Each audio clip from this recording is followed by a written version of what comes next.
हर रोज एक नई कहानी देखने के लिए चैनल को सब्सक्राइब करें और बेल आइकन दबाना ना भूलें।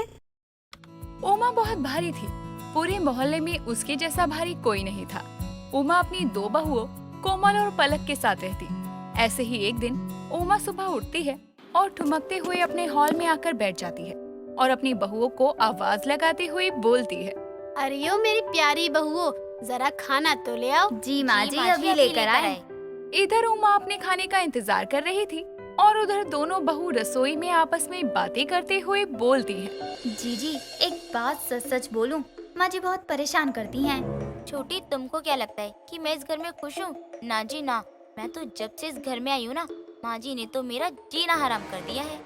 हाँ जी, मैं आपका दुख समझ सकती हूँ। न जाने किस मनोज घड़ी में हमारे घर वालों ने हमें यहाँ ब्याह दिया। खैर, हम इस भारी दुख को सहने के अलावा कर भी क्या सकते हैं। अब जब तक सासू माँ भगवान को प्यारी नहीं हो जाती, तब तक हमको ये सब करना ही होगा। दोनों बातें कर ही रही थी कि तभी उमा की आवाज आती है। और कितना वक्त लगेगा तुम दोनों को? रसोई में ही घुसकर रहोगी क्या कि दोनों बाहर निकलकर अपनी सास को खाना भी दोगी? पता नहीं पूरे दिन रसोई में क्या करती रहती हो, एक काम समय पर नहीं कर सकती हो। उमा की आवाज सुनकर कोमल जल्दी से खाना लेकर आती है। लीजिए माँ जी, आपका खाना। खाना लाने में इतना टाइम लगता है क्या?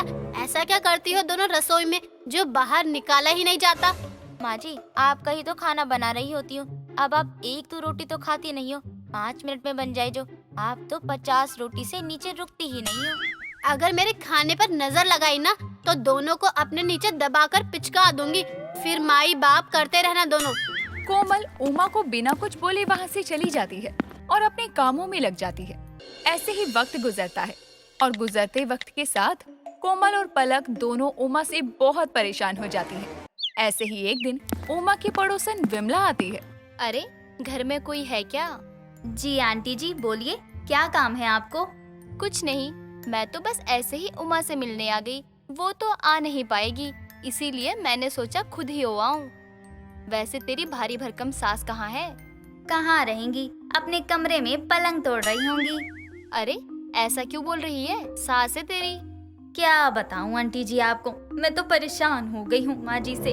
वो बस पूरा दिन खाना मांगती रहती हैं। सुबह का खाना बनाकर रसोई से निकलो तो 30 मिनट बाद दोपहर का खाना मांगने लगती है। उनकी वजह से घर का कोई दूसरा काम तो कर ही नहीं पाते। अरे, ऐसा नहीं बोलते, लेकिन मैं तेरा दुख समझ सकती हूँ बहू। चल, मैं जरा उमा से मिलकर आती हूँ। विमला इतना बोलकर वहाँ से उमा के कमरे में चली जाती है और उमा को बोलती है, उमा, तेरी बहू तेरी बिल्कुल भी इज्जत नहीं करती। क्यों? ऐसा क्या बोल दिया?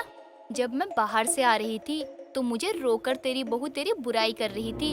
कह रही थी कि मोटी बस पूरे दिन खाना खाती रहती है और पलंग तोड़ने का काम करती है। 3 वक्त का खाना अकेले खा जाती है और ना जाने क्या क्या बोल रही थी। मुझे तो बस तेरे बारे में सुनकर ही बहुत बुरा लगा था, पर मैंने उसको कुछ बोला नहीं। अच्छा, मेरी बहू ने ऐसा क्या कहा? मैं भी कल तेरी बहू से मिली थी, वो भी तेरे बारे में बिल्कुल ऐसा ही बोल रही थी, लेकिन मैं उसको समझा कर आई हूँ। अब वो तेरे बारे में बातें नहीं करेगी। ऐसा हो ही नहीं सकता। खैर, अगर तुझको मेरी बात पर भरोसा नहीं है तो मत मान। मैं कब कह रही हूँ कि मुझे तेरी बात पर भरोसा है? वैसे भी तुझे लोगों के घर में जाकर आग लगाने के अलावा कुछ भी नहीं आता। जब जब घर जाती है बस बहू की बुराई करती है, कभी अच्छी बात भी कर लिया कर। उमा, तू अपने वजन की तरह ज्यादा बोलती है। तुझे मैं आग लगाने वाली लगती हूँ क्या? लगता क्या है, तू तो है ही। अब तू यहाँ से चली जा, वरना मेरी इसी वजन के नीचे तुझे दबा दूंगी। फिर किसी के घर चुगली करने लायक नहीं रहेगी। हाँ, जाती हूँ, तुझे तो मैं देख लूंगी। तू ऐसे नहीं मानेगी। रुक तू, मैं अभी तुझे अपनी ताकत दिखाती हूँ। उमा जैसे ही अपने पलंग से उतरने लगती है, वैसे ही विमला डर के मारी वहाँ से भाग जाती है और दोबारा कभी उमा के पास चुगली करने नहीं आती। ऐसे ही वक्त गुजरता है और एक दिन उमा के मोहल्ले में पानी का टैंकर आने वाला होता है। कोमल और पलक दोनों बाल्टी लेकर पानी भरने चली जाती हैं। जहाँ जाकर पता चलता है कि मोहल्ले में कुछ गुंडे आए हैं जो पानी के बदले पैसे मांग रहे थे। ये सुनकर दोनों घर वापस आ जाती है। उमा दोनों की बाल्टी को खाली देखकर बोलती है, क्या हुआ? तुम दोनों पानी क्यों नहीं लेकर आई? कहीं गपशप मारने बैठ गई थी क्या? क्या माँ जी, आप ये कैसी बातें कर रही हो? हम दोनों पानी लेने गई थी, लेकिन वहाँ मोहल्ले में कुछ गुंडे आ गए थे। तो तुम दोनों गुंडों से डर गई क्या? अरे नहीं नहीं माँ जी, गुंडे कुछ नहीं कर रहे थे, बल्कि वो पानी के बदले ना पैसा मांग रहे हैं। हाँ माँ जी, मोहल्ले के सभी लोग ऐसे ही बोल रहे हैं। अब हमारे पास तो इतने पैसे नहीं हैं जो कि हम पानी खरीद कर पी सकें। पैसा नहीं होगा तो पानी नहीं देंगे क्या? चल मैं उसको बताती हूँ कैसे पानी नहीं देता है।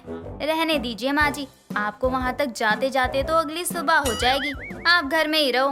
तुझे अपनी सास का मजाक उड़ाते हुए शर्म नहीं आती क्या?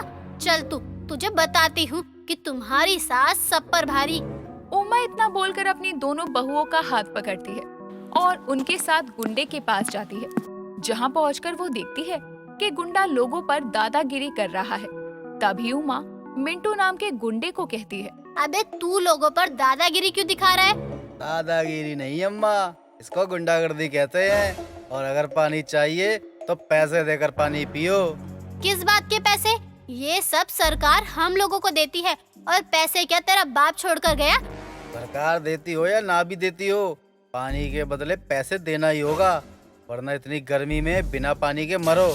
तू पानी भी देगा और वो भी फ्री में? तुझे तो मैं ऐसा सबक सिखाऊंगी कि कभी दूसरों से पैसे तक नहीं मांग पाएगा। तू क्या करेगी मोटी, तुझे तो भागते भागते ही शाम हो जाएगी। उमा और मिंटू में बहस होने लगती है, जिसको देखकर मोहल्ले के लोग आपस में ही बातें बनाने लगते हैं। तभी विमला पलक और कोमल के पास आती है। तुम दोनों अपनी सास को यहाँ क्यों लेकर आई हो? ये क्या कर लेगी? हमें खुद ही नहीं पता आंटी जी कि माँ जी क्या करने वाली है। हमें तो बस इतना बोला कि आज हमें दिखा देंगी कि हमारी सास सबसे भारी है। उमा ने ये बात बिल्कुल सही कही कि वो सबसे भारी है, उसके जैसा कोई नहीं है। हाँ आंटी जी, अगर माँ जी ने कोई चमत्कार किया ना तो आज ही भोले बाबा को 5 रुपए का प्रसाद चढ़ा दूंगी।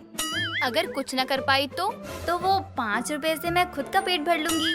इधर ये तीनों बातें कर रहे थे, वहीं दूसरी तरफ उमा मिंटू से बोलती है, देख मैं तुझे आखिरी बार बोल रही हूँ कि सबको पानी देकर चुपचाप चले जा, वरना तेरा हाल वो करूँगी ना तू कभी सोच भी नहीं सकता। ऐसा क्या कर लेगी तू मोटी? तू घर जाकर खाना खा और अपना पलंग तोड़, समझी? मुझे मेरा काम करने दे। चल 2-2 हाथ हो ही जाए, अगर मैं जीत गई तो तू सबको अपने हाथों से पानी भर कर देगा, और तू जीता तो जो तू कहेगा वो करूँगी मैं। आजा मोटी आजा, आज देखूं जरा किसमें कितना है दम। दम तो तुझसे ज्यादा है, तुझे तो चींटी की तरह मसल दूंगी। मिंटू उमा की तरफ भागता हुआ आता है, लेकिन उमा उसको अपने पेट से मारकर उसको वहीं गिरा देती है। ऐसे ही मिंटू बार बार करता है और वो हार जाता है और उठकर भागने की कोशिश करता है, लेकिन उमा उसका पैर पकड़कर उसे वहीं लेटा देती है और उसके ऊपर बैठ जाती है, वो भी कूदकर। मिंटू दर्द से करहाने और चिल्लाने लगता है, अरे मोटी मेरा ऊपर से हट जा, वरना मैं इस दुनिया से उठ जाऊंगा। जल्दी से उठ जा, जल्दी से, जैसा बोलेगी वैसा करूंगा अब तो मैं। मजा आया ना? आगे से यहाँ किसी से पंगे मत लियो। उमा मिंटू के ऊपर से उठ जाती है। मिंटू सभी को फ्री में पानी देकर जल्दी से वहाँ से निकल जाता है, जिसके बाद उमा की दोनों बहुएं उसकी सास की तारीफ करती हुई साथ में बोलती हैं, सास हमारी सब पर भारी। पलक और कोमल की बात सुनकर सभी लोग हंसने लगते हैं और उमा की तारीफ करते हुए नहीं थकते। दोस्तों अगर आपको ये कहानी पसंद आई तो इसे लाइक करें, शेयर करें और कमेंट करके बताएं कि कहानी में आपको सबसे अच्छा क्या लगा।